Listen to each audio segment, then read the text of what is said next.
Good. You'll probably get a notification now saying, do you give permission? And you've got to say, got it.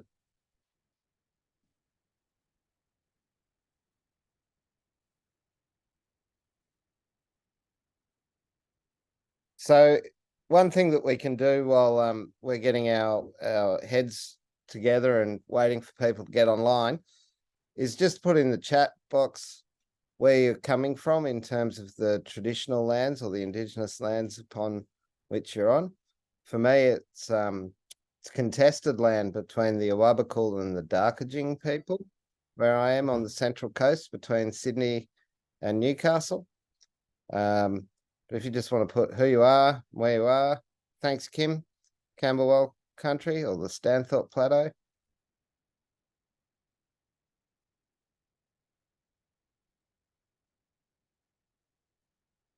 And if you don't know, this is a great opportunity to go and look it up.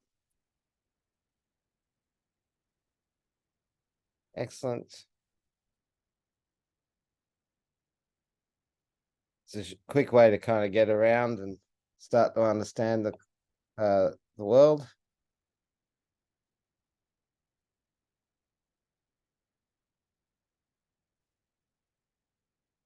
So it's now 6 o'clock. There'll be, I expect a few people logging in a bit late. Barappa, where is that in English terms or Australianized terms? What region of the world is that, Joe? And Bunjalung, that's Northern Rivers, I believe. Oh, on the Western Murray is Barappa. I always thought it was the Yorta. Where's the Yorta people?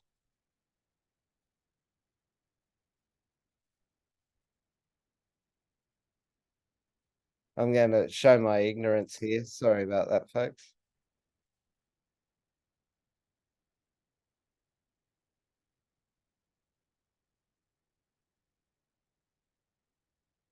All right. Yorta, Chuka. Ah, so further to the west, and obviously, yeah, okay. I think we're on the line. On the border, it's something like Barappa and Yorta. something like what I experienced being in Darkajing and Awabakal. Like I'm sure both have legitimate claims to the area, but maybe at different times and in different specific locations. So it's a bit difficult. Yeah, I think we're kind of on the boundary of three nations, actually, the Barappa, Wamba Wamba, and Yorta Yorta. I mean, it's nothing like a double, you know. As I understand it, and I don't pretend to be an expert in this thing, you either have one or you have many. And if you have one, it's just the single Wagga, or if you have many, it's Wagga Wagga, and it could be, you know, 2 or it could be 100. Yeah. Yeah, I think that's right. All right. Just give everyone a couple of minutes. Now, clearly, it's being recorded for those that aren't able to attend in person, but we're interested in this. And I don't mind, particularly during the presentation. It's about dinner time. So if you need to chow down, and if you don't want to do that on camera, you're welcome to turn off your cameras. But at the hopefully end of an enlightening presentation, you'll be asking questions, and hopefully I can give you some relatively succinct answers. And for that, you might want to turn your cameras on. Is that okay? Cool. All right. What I'm going to do is start the presentation. We are recording, and we'll get stuck in. Now, the first thing I have to do is apologize for having so many tabs open. That's one of the joys of being me. Today we're doing the Landscape Impact Program information session for Regen Farmers Mutual. For those who don't know, I'm Andrew Ward. I often go by the name Wardy because, well, in 1978, when I was born, Andrew was the most common boy name. And I've been in a room of 28 people, 7 of who are called Andrew. And when Andrew gets in trouble, you can't have a quarter of the room turning around and taking responsibility. So I ended up becoming Wardy. I'm along with Rowan Clark, who's online today as well, one of the employees of Regen Farmers Mutual. Now, some of you will be familiar with Regen Farmers Mutual, but for others that have not been, I'm going to take the opportunity to kind of explain to you what we do, and that'll be the first part of today. And then in the second part of the session, I'm going to talk through the landscape impact program. And in the third part of the session, we're going to have opportunity for Q&A. But as you're able to read, I won't go verbatim through, you know, what we do and what our mission is, but I'll point to our, you know, difference is that we're owned democratically by farmers who are our members. And as a result of that, we have a few things, being a cooperative or a mutual, where member ownership is.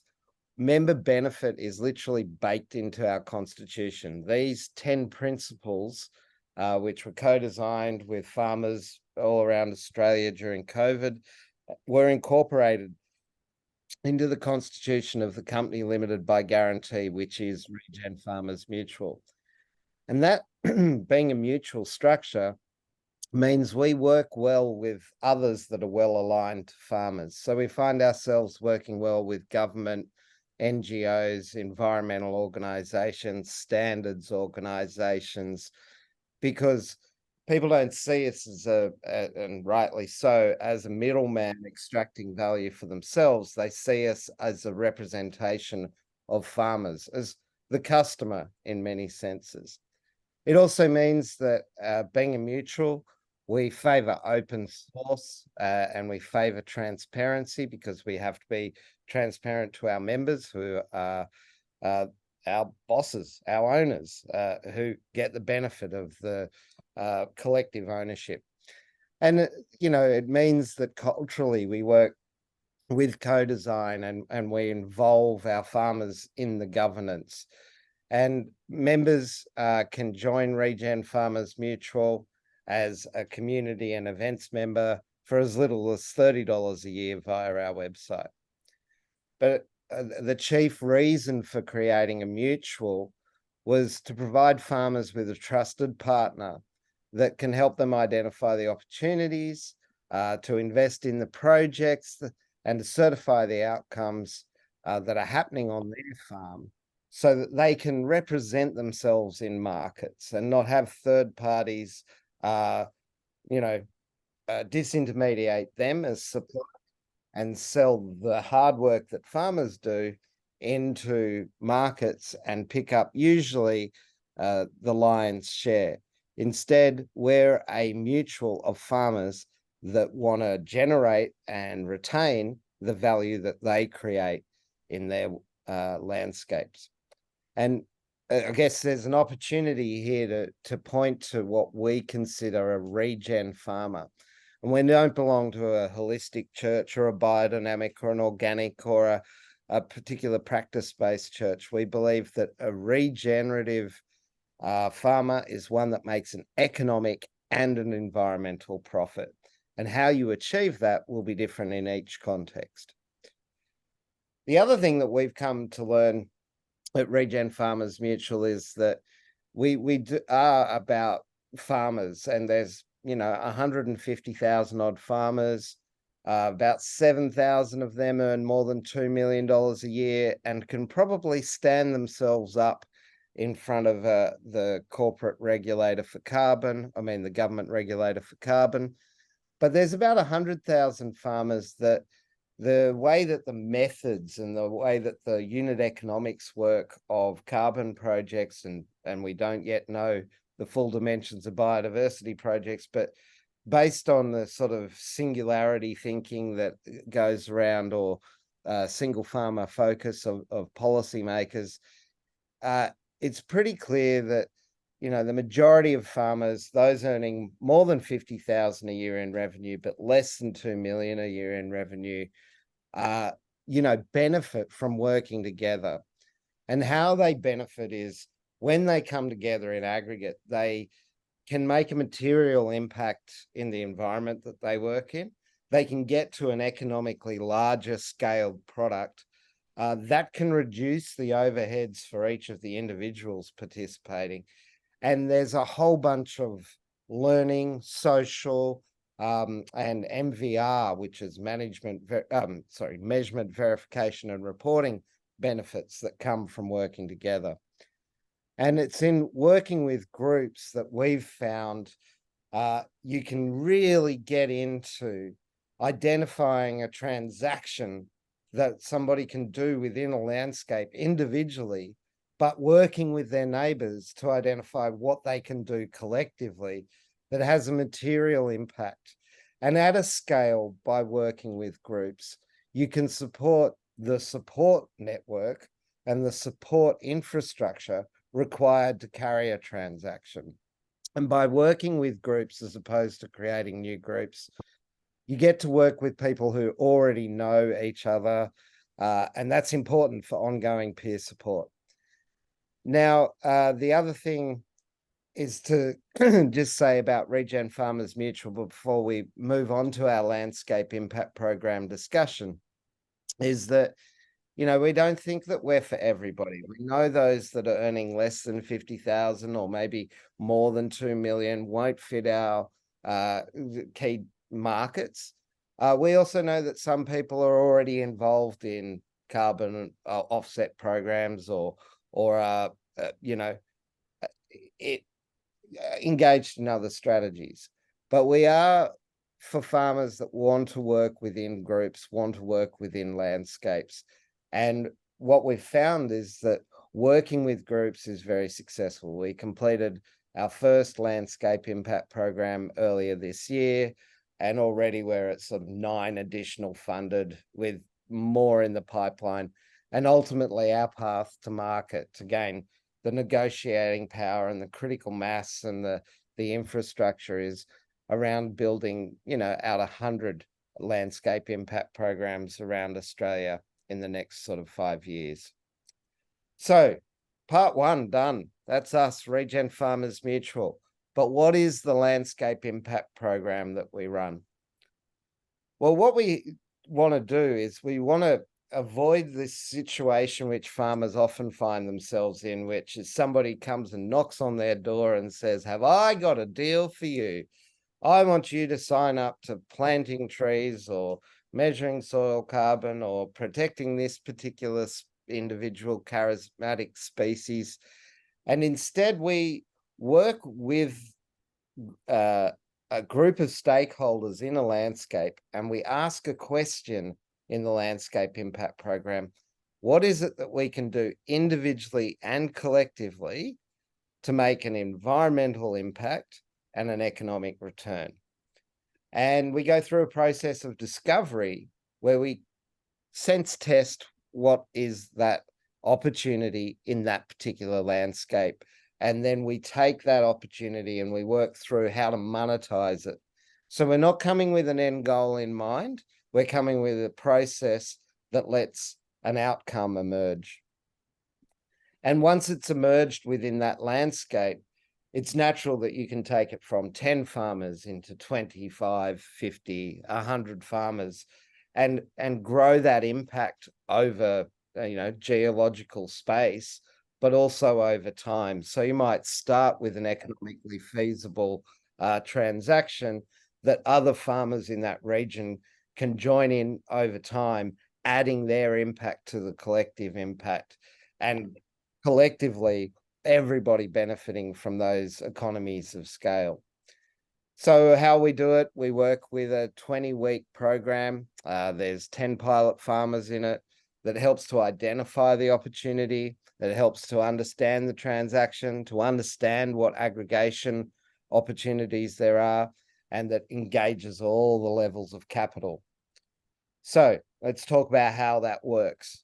In practice, the landscape impact program launches in a region with a kickoff. This is like a wool shed or an irrigators meeting is another example, or a land care meeting, or a wool group that we've worked with, where you sit in the shed and you describe what is Regen Farmers Mutual, what is the landscape impact program. After that, you take expressions of interest for people to either be part of the pilot 10 farmers or to be part of the paid working team. Once you've gone through the kickoff and the EOI process, you're onboarding farmers, and then you're starting to do co-design. What you want to understand is where are the farms in relation to Crown lands, Indigenous lands, state parks, national parks, other landholders in that landscape, and what are the opportunities potentially for creating connectivity between these various landowners and land managers. And you want to make sure that when you've identified what it is that's your potential transaction, you test it in the field. And you test it with investors, and then you test it with farmers in an iterative way so that you actually arrive at an outcome that's suitable for that landscape and suitable for that type of agriculture, and really genuinely does provide an economic and environmental outcome. So who's involved? You know, we think of it as circles of influence. Right at the core of it is the working team and the pilot farmers. And then supporting that working team and the pilot farmers will be the LLSs, the NRMs, local land care groups, experts and consultants. Now, when we talk about a working team that's paid, they're not paid phenomenally, but they're paid to be engaged, because what tends to happen over the 20 weeks is, one of the roles is at the forefront for a particular point in time and passes the baton on to another role, but they all have to work together. So let's have a look at what the roles are in detail. In order to make a landscape impact program work, you need a cat herder. And this is the sort of person in your local community who can get the right people in the right room at the right time. When I was growing up, there were people that had that network and had that social soft skills that could do that. And there were others that maybe couldn't. They couldn't draw a crowd. A cat herder is important for being the golden thread in the transaction, and for having the sort of vision and the tenacity to make it happen. They're supported by another role in the 5-person team, which is the Regen advisor. Now, clearly their role is to bring in the data from each of the 10 pilot farmers so that you understand the context at an individual level, and by doing 10 of them, have a fair idea of what's going on at a collective level. Landscape agronomy, for those who aren't familiar with the term, is kind of understanding, well, what are the environmental and the production trade-offs or synergies that are present. They're looking, for example, for opportunities where the environment and productivity get an uplift. And the Regen advisor, by understanding the nature of what's going on individually and collectively, has the potential, when a landscape impact program works, to go from the original 10 farmers to the next 10, 20, 30, 40, 50, 100 farmers, and make a decent living supporting people to do a material-sized environmental impact. And they're best positioned for that ongoing role. You need a business and finance person. There's budget control, because we provide a budget in a landscape impact program, not only to pay the working team of 5, not only to provide the pilot 10 group of farmers with resources, but also to spend on marketing materials and engage with experts that might bring in hydrology or ecology or other insights that the working team of 5 need from an expert. And of course, not just budget control and financial model, but being able to share between, what we say and what the numbers say is a really important skill to have in that group of 5. You've probably been involved with, blue sky thinking. You also need cool numbers to make a landscape impact program work. You need comms and marketing, if for no other reason than during a landscape impact program, you've got 3 community sessions and 1 field trip to organize. There's collateral that you'll need in order to describe the blueprint that could be replicated in that region. And comms and marketing people are really good for helping simplify sometimes really complex ecological and production data into something that everybody can understand and agree upon. Last but certainly not least, in the group of 5 is the farmer avatar. And their job is to keep the bastards honest, to make sure that every other role is making sense. And often this is one of the farmers, the group of 10 pilot farmers that sits in the working team, and they can act as a conduit between the sentiment and the feedback that they're hearing from their peers and what's going on during the landscape impact program. We've been blessed with fantastic cat herders, regen advisors, and farmer avatars in previous programs. Not saying anything against our business or Marcom's people, but key roles are when everybody feels comfortable and is bringing their best to the group. In our society, we love to promote the hero mythology, but truly great things only happen through teamwork. So who are our pilot landholders and the pilot 10, as we call them, and what do they get? In a landscape impact program, they all receive a carbon emissions estimate for their farm. They work with the Regen advisor to understand what are the assets, water, biodiversity, carbon, and other assets, and what are their opportunities for sequestration or biodiversity, and how does that work both individually and collectively.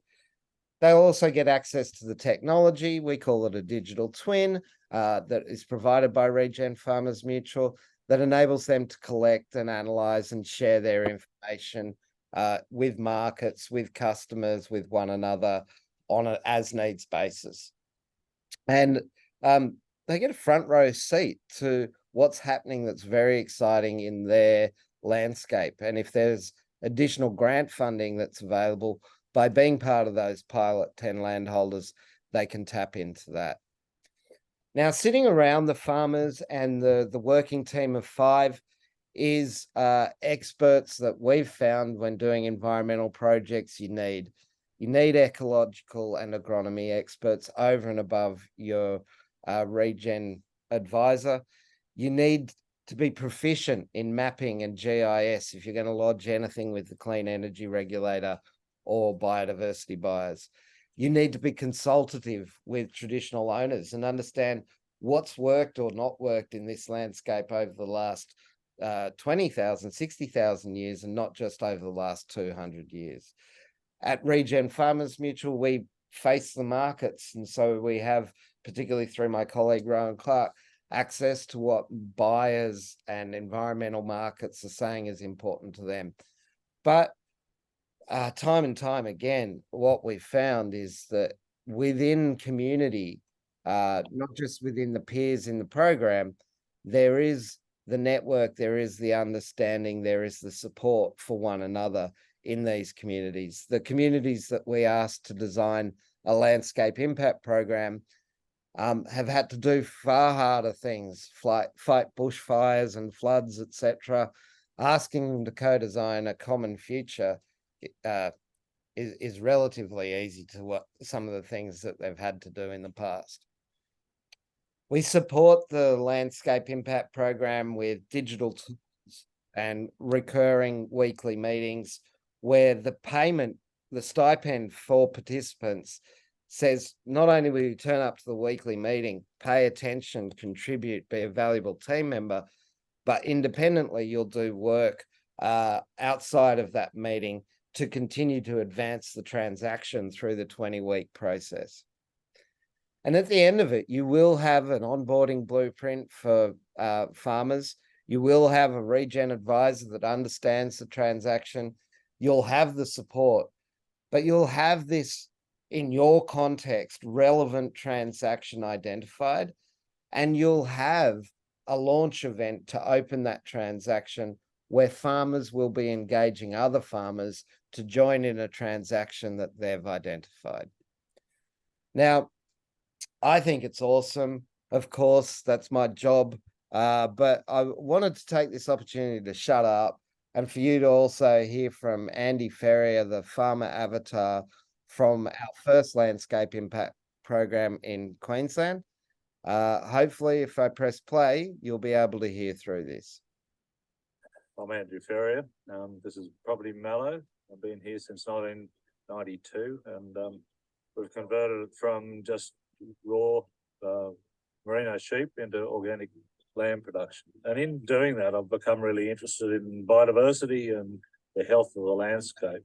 I've now become interested in what Regen farmers can offer us as a group and as a district. So if we've got, say, 8 properties in the pilot group that we're working with now, so they're like little stepping stones in the district. So we've got them and we'll map them and we'll put them together. But the idea is then to expand that out. Development of the benefit for the environment that we can do with that is just unbelievable. There's hotspots of these, biodiversity threatened species areas here. To try to get some connectivity is just going to be so important. So back in the early 90s, we put together a group called the Trap Rock Wool Association. That was put together when the wool industry was falling apart. That group, Trap Rock Group, as it's called now, is still in existence, and it's got over 60 members, active members in there, and it's what it's given the landholders is confidence to be part of a project like this.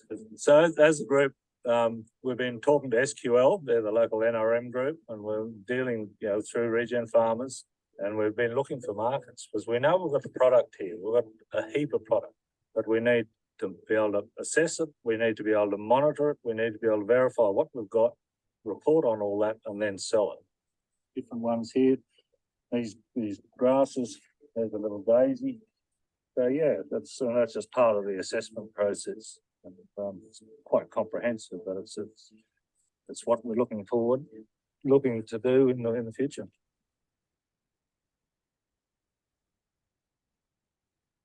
Thank you, Andy. And the next 4 landscape impact programs that we're doing are in the Northern Rivers, New South Wales, Upper Clarence, Southern Tablelands, and Western Murray regions. So I might stop share at this point. We're doing all right for time. We've scheduled an hour and a half, and we got through 2 of our 3 sections. What was Regen Farmers Mutual and what's a landscape impact program within 30 minutes. So now we can spend half an hour, as long as you like, answering questions, and I'll do my best to do so. If you do have a question, take yourself off mute, take yourself off camera so that we can see you, and I'll try and answer anything that I can.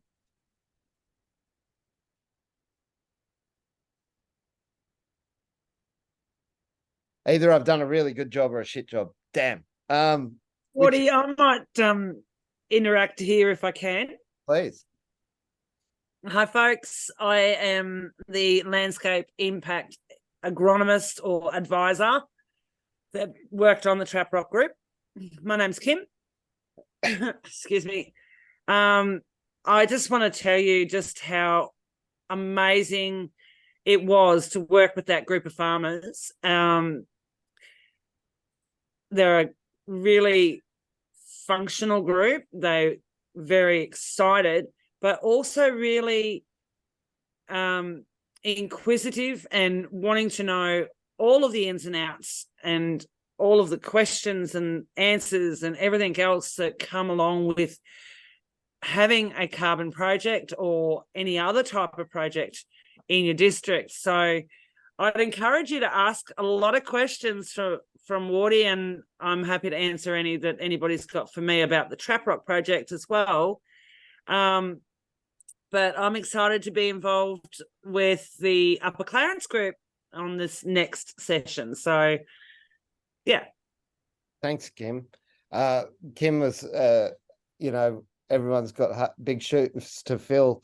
Who's going to be a Regen advisor in our next landscape impact program, because Kim came with a lot of skills, but also a lot of patience as we were working our way through a new process, and has kindly agreed, because of the proximity of Trap Rock to the Upper Clarence, to be a Regen advisor on her second group around, which is just fantastic news for those Upper Clarence people.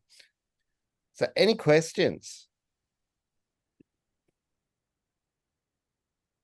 I might just say, what would be the next step? You've got a great audience here. I think you're going to find you'll have a lot of interest. What's the next step? It's one of those things, thanks, Robin, that we are going to look for expressions of interest for landscape impact programs all over Australia. So if you're interested in a program, great. Within the Southern Tablelands, within each of the 4 regions that we're looking at in New South Wales, the next step will be to get in touch with your local group. So let's start north to south, shall we? Within the Northern Rivers, there is plenty of opportunities. In fact, I can see that each of the different rivers, whether you're talking about the Clarence or the Bellinger or the Richmond River, whether you're talking coastal or further up into the grazing areas around Kyogle, you'd need a number of landscape impact programs working in coordination to make the Northern Rivers have, its ultimate environmental impact.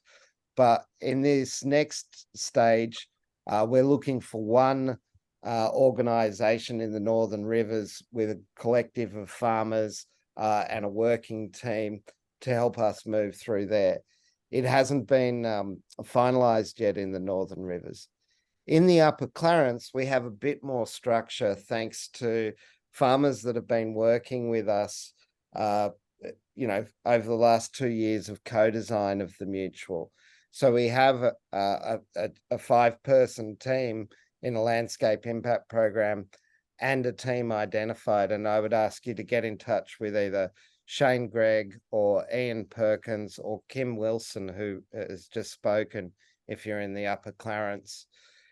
In the Southern Tablelands, we've had a great reception from Melissa Henry from the LLS in that local area, and Tom Reed. And we're looking to work with either or both of Boorowa Land Care Group and or Upper Lachlan Land Care Group. And then as we move south, it's very clear we'll be working with Western Murray Land Improvement Group. And if you're interested in working in that landscape, please contact Jack MacArthur. She's probably online. So depending on where you are, sorry, Robin, would depend on where your next step is, but get in touch with the locals in your area if you're in those regions. And if you're not in those regions, we need to try and organise a landscape impact program for you. Wardy, I think Ryan, is it from the Everbloom family, had his hand up? Yep. Go for it, Ryan. It's Justin. Hey, Justin. Yeah, I'm in the Upper Clarence group, and I was just wondering, it's not totally clear when we start to put together the impact program, and you need the working group and the 10 farmers. Do they need to be separate people, or it can literally be all of the working group could be some of the 10 farmers? Yeah, absolutely. That would be an ideal scenario, because that means it's farmers not only working on relevant land parcels, but working on the transaction. It's not always going to be possible. And so you won't always find farmers that neatly fit into a cat herder personality type, or a comms personality, or a business finance personality. And so we often draw on land care networks, LLS staff, or people from that community that can fill in those roles, but might not necessarily have land and be farmers.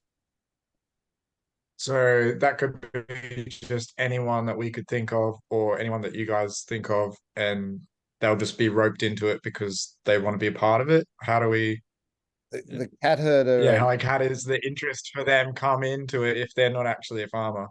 Yeah, very good question. So we're going to have it for every position. There is a job description and an expression of interest form that can be filled out in each of those regions.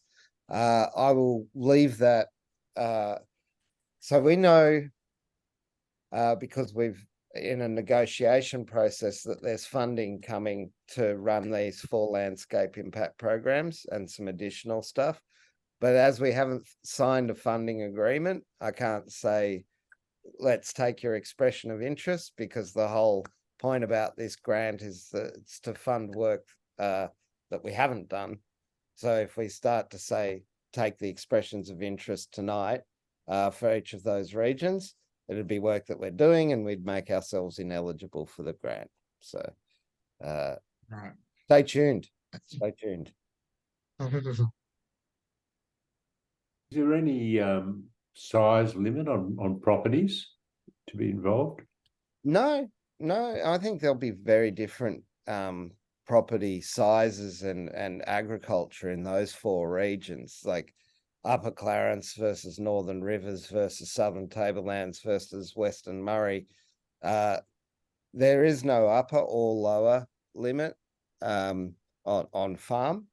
But what we have found is that the really bigger $2 million of revenue or more farmers can probably be self-proponents and may have the ability to attract the sort of advice and education on their own. If you're sub 2 million and north of 50,000 and you're, make your primary income from agriculture, but you maybe don't have the resources of a corporate agriculture, that's where the mutual, that's where the team, that's where the group offers a benefit to an individual, that working together, they can only get that benefit by working together. On their own, they're kind of locked out of that market. So. And what about as well, Wardy? Just sorry, Peter, just wanting to add a little bit to what Wardy said there. What we found at the Trap Rock was that we were only able to look at a particular style of transaction, but that will be different in different locations. So whereas the Trap Rock, we're looking at avoided clearing and the biodiversity that sit around that, the types of transactions or the types of programs that we might put in place in the Upper Clarence or the Lachlan will be very, very different based on the topography, the geology, the farming communities, and all of those other things, and not limited to just one style. So we're not just talking about soil carbon projects when we talk about these things, where we look at the broad options that are available through the regulator and through other organisations, and make decisions collectively with the farmers around what works best for them. Peter, did that answer your question in terms of size, or your follow-up question? Yeah, the only other thing I'll just float as an idea to you is that I certainly am just really participating as a landholder, but I also happen to be a currently, excuse me, a councillor at Byron Shire, and I'm sort of really trying to get the Shire very involved in carbon sequestration projects, and we've we've put in a submission, for example, to the federal government in its nature repair market bill, which I think is going to be all about creating more and more recognition of sequestration. So have you thought about, I suppose nearly like a mutual thing, but having councils, a series of different councils? It could be a new program, but I just thought I'd float the idea with you, Wardy. Yeah, look, can I be completely honest with you? Yep. We're a newish business coming from a co-op and co-design ethic. And Yep. we managed to pull off with quite a bit of concentration our first landscape impact program in the Trap Rock. And in the next 9 months, we're running 2 experiments. The first experiment is in New South Wales. Can we run 4 programs as a cohort so that we can scale? So you don't go landscape by landscape, you can do 4 landscapes running a cohort in a program. And if we can prove that, that's really great news for our collective business model. The second experiment is down in Victoria. We've partnered up with Landcare Victoria, and I can talk about this one because it's public. And they got $1 million+ from the Ian Potter Foundation to say, well, how do we find a place for land care in the new futures of environmental and agricultural markets? And they were working with Regen Farmers Mutual to run a landscape impact program, and in parallel running a program to engage the other landholding stakeholders, which are local councils, Crown lands, state parks, state national forests, traditional owners. How do we bring their land and their inputs, environmental assets, and measure them alongside what we're doing with the farmers so that they're coordinated, so that they go towards a framework for reporting called the 4 Returns Framework, which enables these larger institutions like the Olympic Games and all of their sponsors are going, well, how do we make an impact on Brisbane, Southeast Queensland when we come into town? And they want to use a thing called a 4 Returns Framework. And so what we're doing in Victoria with Landcare, with the Landscape Finance Lab, with ANU Sustainable Farms, is we're running a process. Can we do a landscape impact program with farmers and wrap around it all these other landholders? So as an organization, Regen Farmers Mutual in the next 9 months is running those 2 experiments. Can we do a cohort? And can we also engage with other non-farming landholders that are pivotal to a landscape, material landscape intervention? And if we get to the end of these 9 months having worked out how to engage these other stakeholders to support farmers, and having worked out how to do a cohort style, then I think we've got a reasonable chance at getting to 100 landscapes by 2028. And if we can't, we will have learned a lot. But that's honestly where we're at. Oh, thank you. Deanna, how are you? Hey. One of the early conversations that we had was about, like for the Northern Rivers example, that we wanted everyone in a subcatchment or a close geographic area, but I haven't heard you mention that since. So is that still the aim, or would we choose wherever we can get people and call it Northern Rivers, even though that's several different catchments? Yeah. The Northern Rivers is a moving feast, I've got to say, Deanna, because it is so many different environments. I think you could argue that in the next 24 months, we need to have 6 landscape impact programs, 1 for each of the environments. I think we're trying to ultimately identify a group of farmers and a working team that are pretty close to a geographical concentration or are in an industry that you can get a material impact kind of identified and a transaction that unites. But we haven't really settled on whether that's banana to blueberry growers in Coffs or whether that's Casino Meat Co-op, further north and further west. So yes, Western Murray, bit easier, Southern Tablelands, choice of 2, Upper Clarence, because it's similar, as in it's eastern fall or western fall, but it's high topography landscape with good rainfall. You know, it's got its own thing, but Northern Rivers is just complex, isn't it? Beautiful and complex. Yeah. Thanks. Any other questions? I see you've come off camera, Tom Reed, so you might have a question in you. No, not at this stage, Wardy. I was off camera because I was putting food in my face. Fair enough. Yeah. Sorry, Kay Hyde. I can see you've got.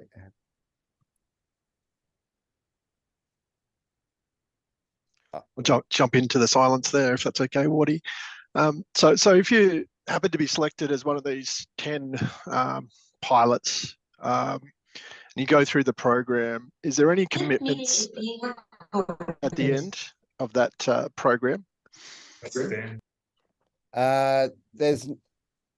There wasn't any commitment in the trap rock.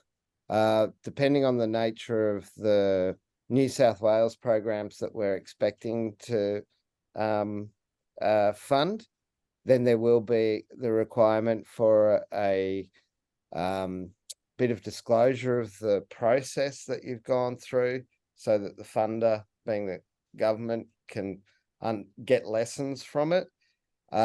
More likely there's an incentive that if you're part of the Pilot 10, there'll be follow-up funding that helps you take your abstracted idea of what the transaction is, and then actually dive into detail on that farm. What is the GIS work? What's the financial model look like? What's the eligible interest holder consent model look like? How can you get as close to CER registered, or if it's a biodiversity transaction articulated, so that you could get it funded, so that you could understand the financial dimensions of that. And so there will be an opportunity in New South Wales in this limited thing for them to go through the landscape impact program, and more than likely be first have first dibs at incentive payments to help them go from this abstract idea to this very concrete, financially resourced idea and CR ready idea. Thanks. And just for the paid roles that you sort of talked about, the time commitment on those, is there a sort of a rule of thumb as to, is that a full-time role, or is it a 2-day a week, or what's sort of the expectation around those 4 hours roles? a week, 4 hours a week over 20 weeks. But let me tell you that depending on which role you take, it's different. So the Regen advisor, landscape agronomist, getting the Pilot 10, they're really busy at the beginning. But as you get towards the end of the program, the comms people who've got to get ready for it to be translated and turned into an information pack so that any farmer could understand the blueprint, they get really busy. The cat herder is pretty consistently, according to Rick Humphreys, who is the cat herder in the Trap Rock, it's 3 to 4 hours a week, every week for the 20 weeks. And you just got to imagine that it kind of works itself out in the wash, depending on your role. Cool. Thanks. And it's funded to the tune of basically 4 hours at $50 an hour times 20 weeks per person. Yeah. Can I talk? Judy Unger from Peak Hill. Hey, Judy. Yeah, so I'm Central New South Wales, close to the Lachlan, but we operate within the Parkshire and Dubbo LLS, so there's crossovers. Have you got like any information about this program that I could take to the LLS or the Parks Land Care to, see if there's an interest at that level. We Ab- farm organically in Peak Hill. We started in 94, so we're practitioners. We're not necessarily educators, but we know what works on our parcel of land. So we're across, quite a few enterprises, and we're in the organic and biodynamic market.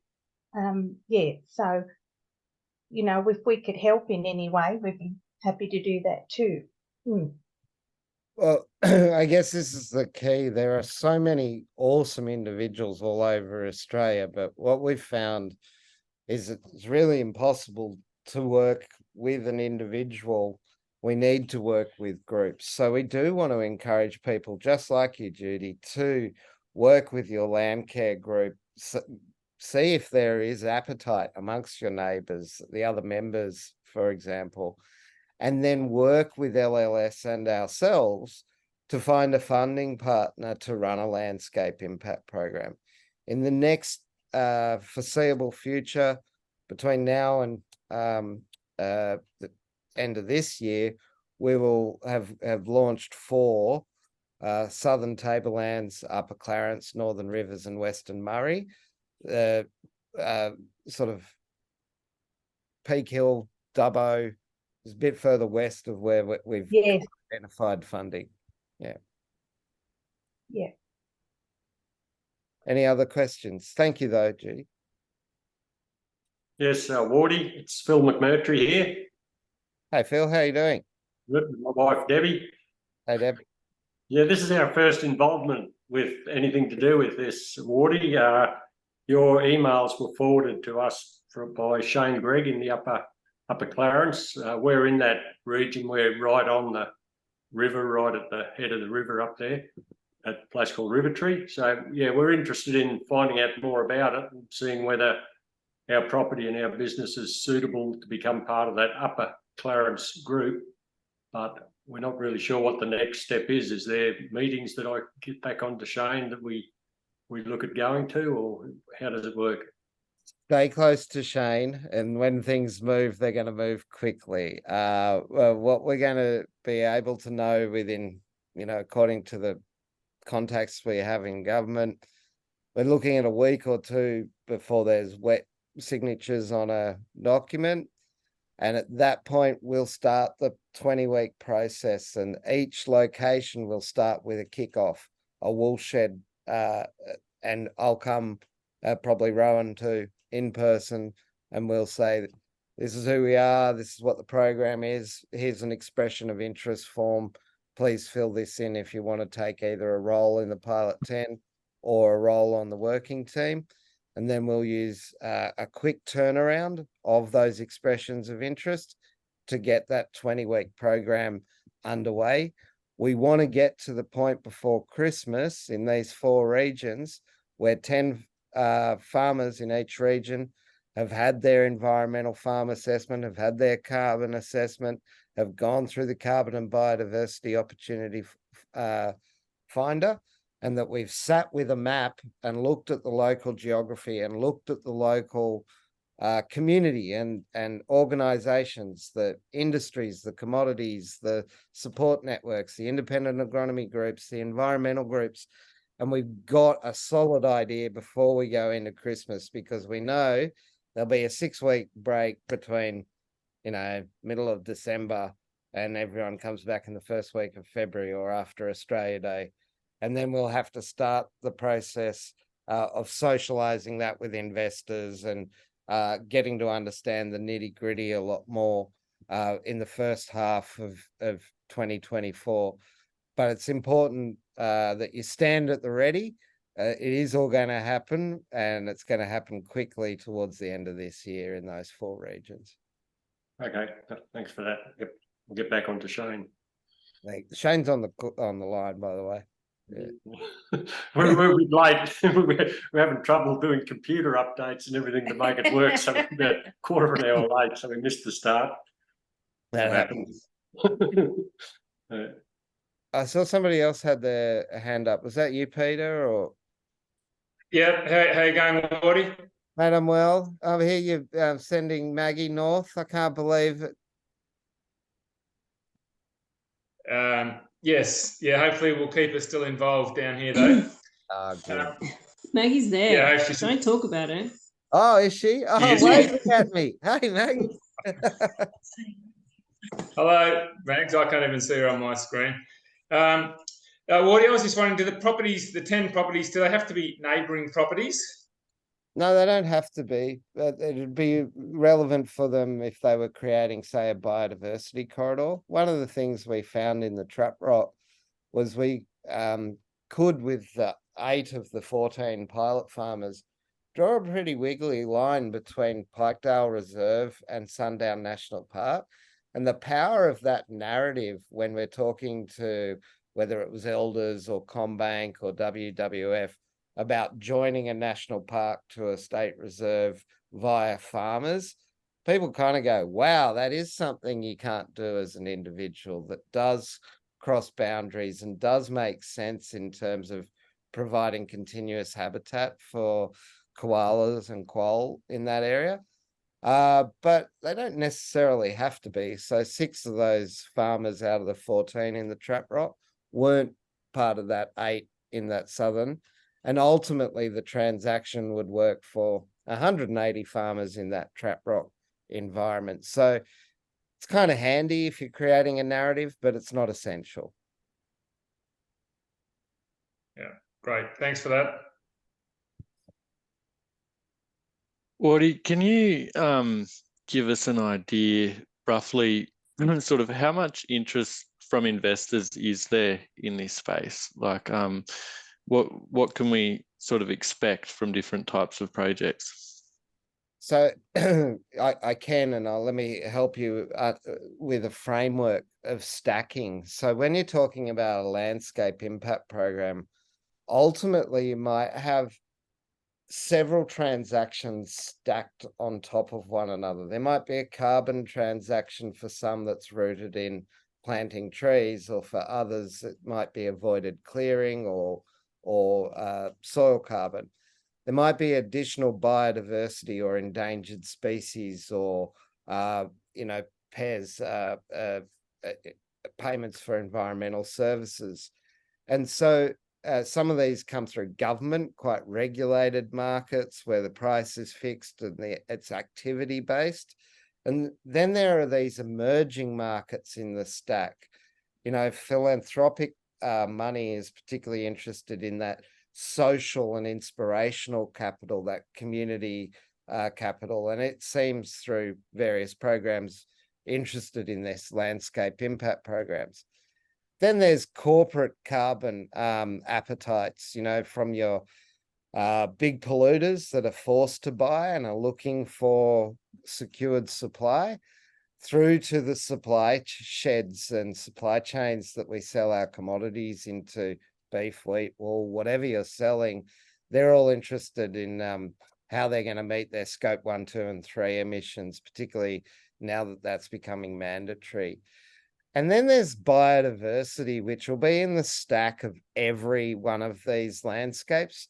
But how biodiversity emerges is still an open question. Right now, they're in New York at Climate Week, releasing the Task Force for Nature-Related Disclosures. And what I can say is its cousin, the Task Force for Climate-Related Disclosures, is what was the rock that was dropped in the pond that's caused the ripples of scope 1, 2, and 3 and all of the carbon stuff. And they've just dropped that rock for biodiversity.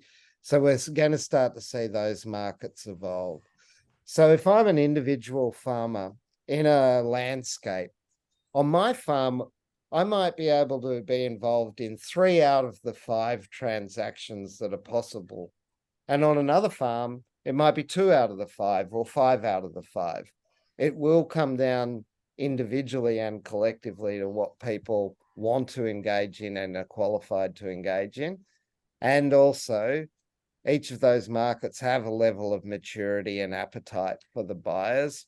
And it's about trying to match these 2 processes with the buyers and with the farmers concurrently. Rowan, I saw you come off mute before, and you've actually probably got more to add to those comments as well. So for those that don't know, Rowan is the investors, markets, technology side of Regen Farmers Mutual, and I'd invite you all to get to know Rowan. Yeah, you did a great job, Wardy. If I was to just simplify it right down, summarize what Wardy said. So the process of the landscape impact program is to ask the question collectively. We ask the question, or in a group, we ask the question: what can I do individually, and what can we do collectively in the landscape to deliver environmental and economic profits? So that's the fundamental thing that we're doing collectively as we go through the landscape impact program. So we ask that question, and the answer to that will be dependent on the environment. At the same time, we turn around to the investor side of the market, or the buyer side of the market, and say, these are the outcomes that can be delivered in this environment.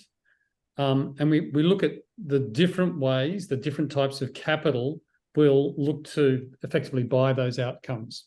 And so, as Wardy said, there's different drivers for different types of capital. And so we're seeing, for example, a convergence between supply chains requiring buying of environmental outcomes and environmental markets being driven by offsets, for example. So Wardy, you explained pretty well.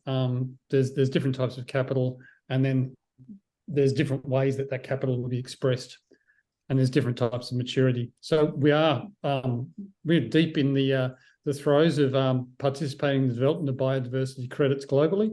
So we're looking to get as a result of the Trap Rock project, we're looking to get a project into the World Economic Forum biodiversity credit auction. It'll be the first of its kind in the second quarter of next year. And the intention there is to fund native woodland credits. That's what we've put forward, and we're working with ANU Sustainable Farms, or ANU.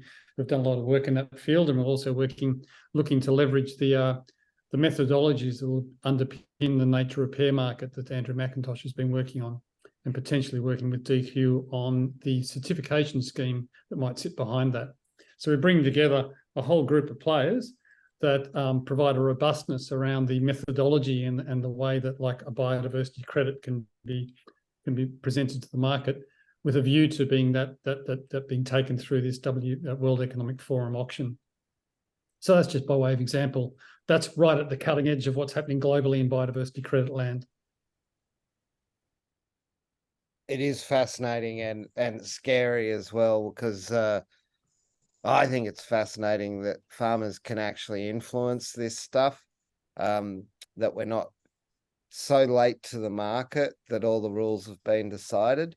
And it's really cool that we can have someone like Rowan sitting at the table representing farmers to the World Economic Forum and getting a good bloody reception. Like, he's off in a couple of days to UK and Ireland and hanging out with, the who's who of this sort of landscape finance internationally, and the McKinseys of this world who are advising the World Economic Forum, how does biodiversity work?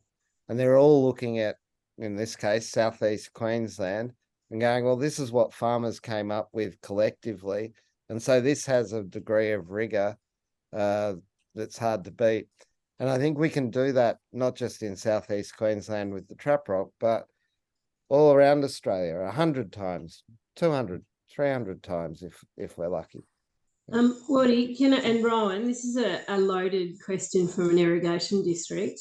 Rowan, can you ask all of those VIPs that you're going to be rubbing shoulders with when there's going to be a task force for water-related financial disclosures? Please.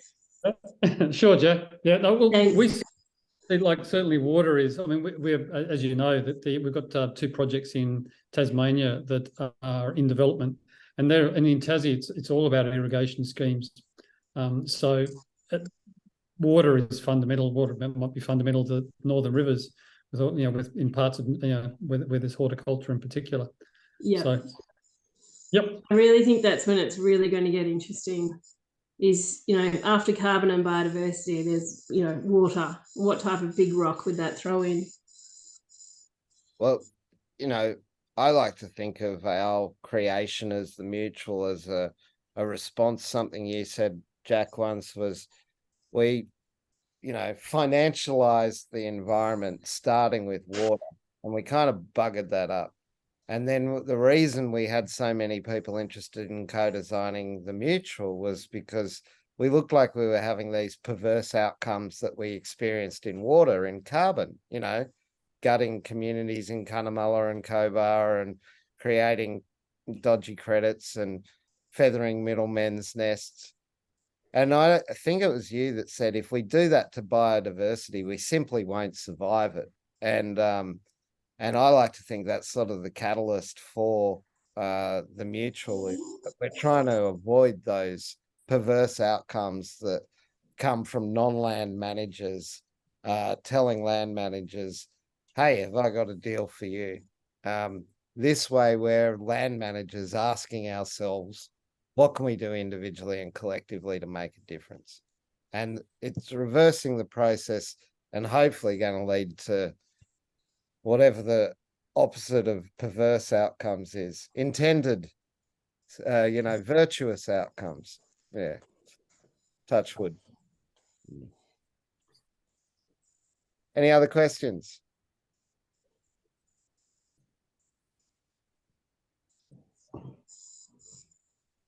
Jack? Mez Burke, I saw you've just come off camera. Either you've finished your dinner or you've got a question.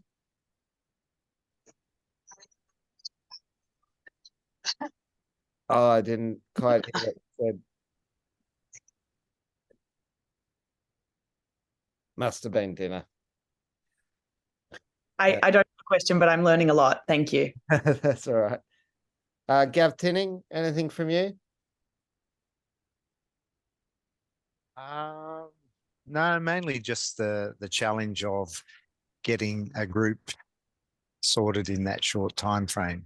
I can certainly see in the Northern Rivers some good sites or locations that tie in well with some current and impending projects that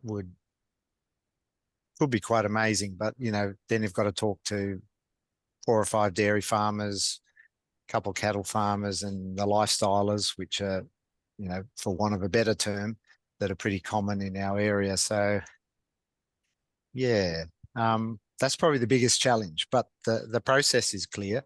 It's just communicating that across to people who have no idea that this exists. And it probably won't be clear until the funding is in and we have a wool shed or a town hall, whatever you want to call it. And then my experience is people don't trust or like or want to work with us until they've seen the whites of our eyes and go, oh yeah, you guys are, legit. And at that point, when we've been in community and we're able to answer the questions, we might move from interest into action, hopefully quickly. But yeah, at the moment it is difficult without a defined next step and an identified community in the Northern Rivers particularly. The other 3 regions, the community of farmers and the makeup of the team is a bit further advanced. But yeah, the Northern Rivers, there's lots of you, isn't there? Yeah, we'll just do it differently. Yeah. I think what we might learn is that there's a difference between the east and the west of Australia, both in terms of who the buyers are, buying flood mitigation and the economic assets that are along the eastern seaboard, versus on the western side, it might be the commodity markets who are most interested in meeting their scope 1, 2, and 3 emissions. And that's why it's so important we do this as a cohort, so we work out what we need to know. Having done this once doesn't make us an expert. It just means we're not quite the novices we were. But certainly by the end of this process and the one we're doing in Victoria, we should know how to run a cohort, and how to involve other landholders that aren't necessarily farmers but are pivotal to the whole gig.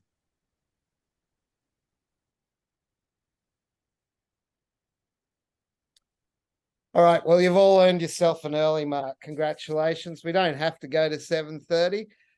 You can go and enjoy your dinner. Thank you, Woody. Sounds Thank good. you. Thank you. Thank you. Giving us a bit to think about, Wardy. Oh, that's good. And we are very diverse up in the Northern Rivers. You're right. And we might have to run a couple of these programs up there. Yeah. That might be Well, the solution. You know. we put it out to our network, and that's sort of over 300-400 people. And you know, we've had a few people take it on, and we've had a few questions, and so I've learned a bit tonight. Thanks for that, and we'll pass it on to our group, and hopefully we can pull something together and talk to you soon. Excellent. Thanks, Martin. I appreciate it. Thanks, Rowan. Thanks, Wardy. Very, very good. Yeah. Thank you, Rowan.